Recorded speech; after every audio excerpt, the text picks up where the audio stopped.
सोलापूर जिल्ह्याला हादरवून सोडणाऱ्या आबा कांबळे खून प्रकरणाचा निकाल आज लागला.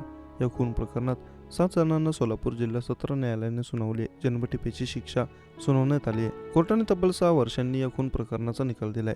गामा पैलवान उर्फ सुरेश शिंदे, तौसिफ विजापुरे, प्रशांत शिंदे, रविराज शिंदे, गणेश शिंदे, निलेश शिंदे, नितीन खानोरे असं शिक्षा झालेल्यांची नावे आहेत. आबा कांबळे खून प्रकरणात 8 कोयत्यांचा वापर करण्यात आला होता. आबा कांबळे यांची सोलापुरातील मोबाईल गल्लीत 56 वार करून निर्घृण हत्या करण्यात आली होती. ऋतुराज शिंदे यांच्या खुनाचा बदला घेण्यासाठी कांबळे यांची हत्या करण्यात आली होती. 2 प्रत्यक्षदर्शी साक्षीदारांसह 28 साक्षीदार आणि सीसीटीव्ही फुटेजची पडताळणी करून सोलापूर जिल्हा सत्र न्यायालयाने हा निकाल दिलाय. आबा कांबळे यांची हत्या 2018 साली झाली होती.